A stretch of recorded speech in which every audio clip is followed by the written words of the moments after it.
안녕하십니까. 이혜란이라고 합니다. 떨립니다. 좋은 자리에 초대해 주셔서 감사드립니다. 일단은 저에 대해서 먼저 설명을 좀 드리겠습니다.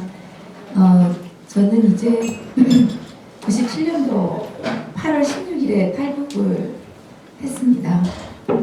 그런데 이제 제가 탈북하게 된 동기는 미국에 저희 할머니께서 살고 계셨는데 할머니가 그 해에 저희 가족을 데리러 오셨습니다.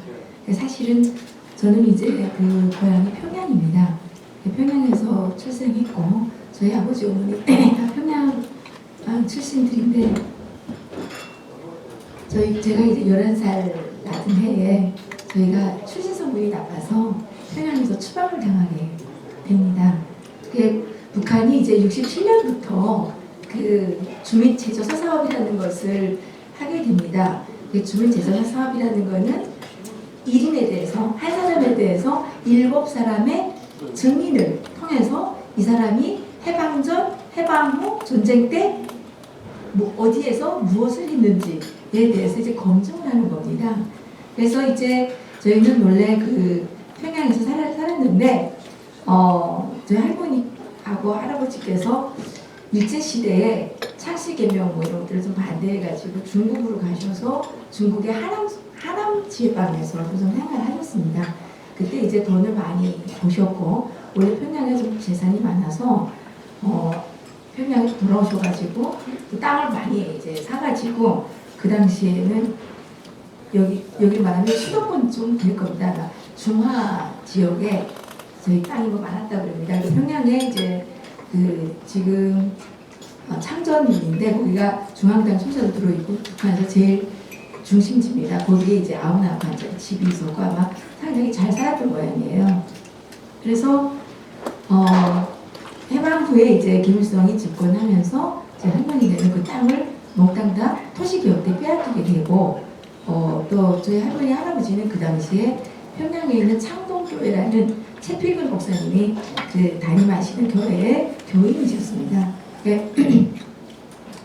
그래서 이제 저희 할아버지는 계속 수배를 당하고 계셨다 그래요. 그래서 할아버지는 6.25 나기 전에 월남하셨고 서울에 이제 저희 할아버지 누님이 계셔가지고 월남하셨고 할머니는 6.25 때 월남하셨습니다. 저희 아버지는 6.25 때 이제 일사후퇴 시기에 해주까지 월남을 하려고 오셨는데 거기서 이제 북한의 내무부에 잡혀가지고 거기서 이제 평양으로 돌아가게 되셨습니다. 그래서 저희 아버지 북한에 혼자 남으셨습니다. 저희는 이산 가족입니다.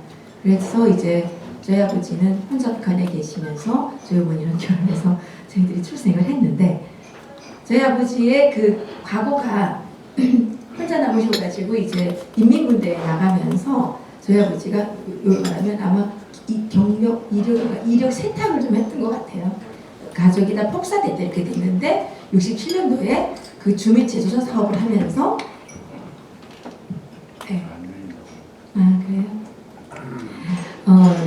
주민 제조사 사업을 통해서 7명이 증민을 해야 되니까 저희 아버지의 과거가 들통이 나게 되는 겁니다. 그래서 북한에서 이제 97년도에 주민 제조사 사업을 한 다음에 70년대부터 대량 추방을 하게 됩니다. 그때 김정일이 이제 당에 이름은 정식을 내걸진 않았지만 그 당시에는 영광스러운 당중앙이라고 불릴 때입니다. 그러면서 김정일이가 후계자 작업, 밑작업을 하면서 당일상책의 10대 원칙이라는 것도 만들고 무슨 언사회를 주체상하기 위한 몇 가지 가오 이런 것들 막 내놓고 하면서 활발하게 이제 선전 사업을 하면서 이제 평양에 있는 사람들을 대량 이제 추방을 보내기 시작할 때입니다. 그래서 저희들이 제일 초시기에 걸렸고 74년도 9월 2일 날 저녁에 저녁 먹고 있는데 국가보위부에서 갑자기 들이닥쳐가지고 우리 보고 이사 가라 그러더라고요. 그래서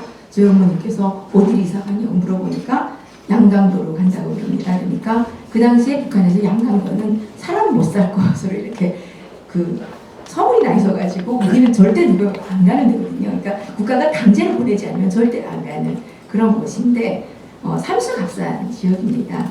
그래서 그 양강도는 1958년도에 북한이 그 행정구역 개편을 하면서 남한의 도가 10개더라고요. 보니까. 그래서 남한하고 이제 도를 이렇게 개수를 똑같이 한다 그러면서 원래 양강도하고 자강도는 없었는데 양강도하고 자강도를 새로 만들었습니다. 그래서 양강도는 함경남도의 일부 지역, 그러니까 갑산군 삼수군을 이렇게 중심으로 해서 양강도를 만들었고, 자강도는 평안북도의 그 일부 지역, 그러니까 휘천, 뭐 구성, 명변, 이제 강계 이 지역을 중심으로 해서 그 자강도를 만들었습니다. 그래서 저희는 양강도 삼수군 간동이라는 곳을 이제 추방을 당하게 됐습니다. 그래서 저녁 먹다가 봉변당해가지고 그때부터는 국가보위부 요원들이 저희 집을 포위하고 나가지 않습니다. 우리가 모든 화장실 가는 곳다 따라가고 바깥에 저희 그때 외사촌 오빠가 저희 어머니를 만나러 왔는데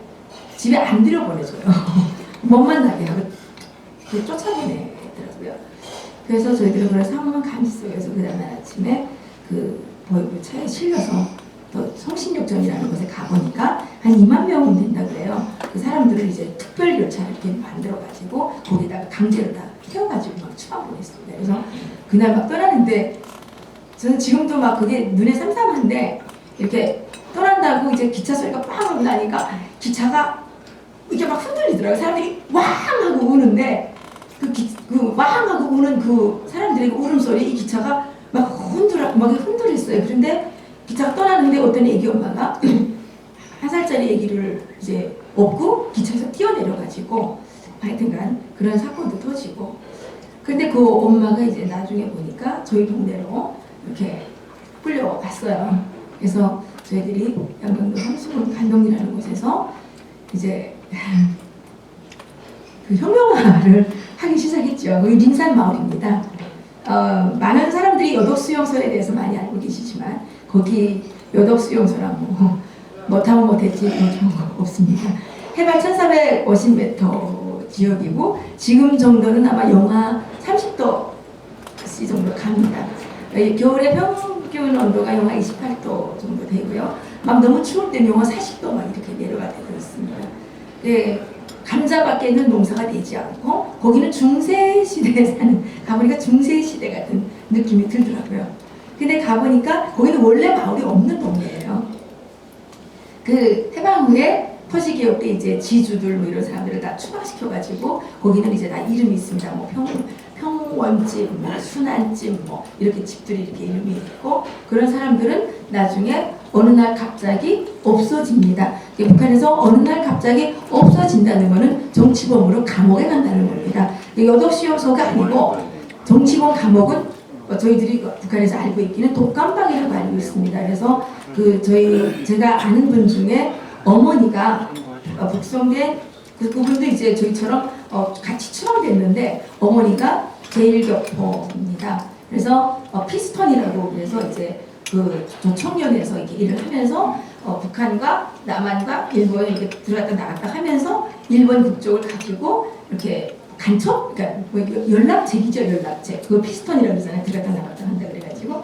그래서 연락책으로 활동을 했는데 이중 간첩 혐의를 받고 정치범으로 감옥에 가게 됩니다. 그런데 북한의 정치범 감옥은 재판을 하지 않기 때문에 실제 내가 그 잘못을 했는지 안 했는지 누구도 증명해주는 사람도 없고, 뭐 거기서 이제 어떻게 돼서 그게 뭐 판명이 나기 전까지는 그냥 감옥에 있는 겁니다. 그래서 그 어머니가 정치범으로 감옥에 가가지고 18년 동안 그 독감방에 이렇게 끌어앉아 있어가지고 나중에 그 해명이 돼서 나왔다 그래요. 그래서 그 사람네 우리랑 같이 추방됐다가 나중에 또 뭐 해명됐다 그래가지고 김정일이가 무슨 친필을 보냈다나 뭐 어쨌다나 그래가지고 뭐 와서 뭐 전달식 하고 그래서 평양에 갑자기 또 끌어올려가지고 그 통일거리에 지금 살고 계십니다. 그래서 그 분은 일본에서 북한으로 와가지고 의대에서 공부를 했고 산부인과 의사였지만 우리랑 같은 곳에 추방가가지고 nim산에서 노동자로 이제 일을 했는데 그 당시에 그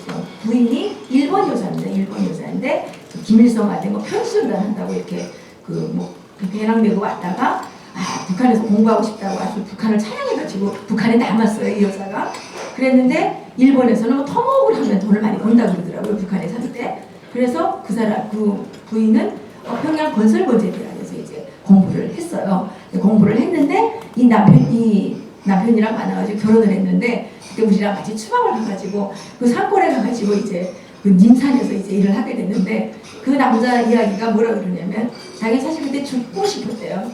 부인이 일을 하나도 할 줄 모르는 일본 여자를 데리고 추방을 갔는데 정말 살려야 살 수가 없어서 막 죽고 싶었는데 뭐 나중에 또 김정일이가 뭐 해명해줬다고 그래가지고 평양으로 다시 올라가서 지금 통일부에 살고 있는데 평양에 그 사람 만나니까 뭐 좋아는 하지만 그리 뭐 속은 뭐 우리 감동받는 것 같지는 않아요. 그 어머니가 18년 동안 끌어앉아 있었기 때문에 하반신 마비가 와서 걷지를 못한다고 합니다.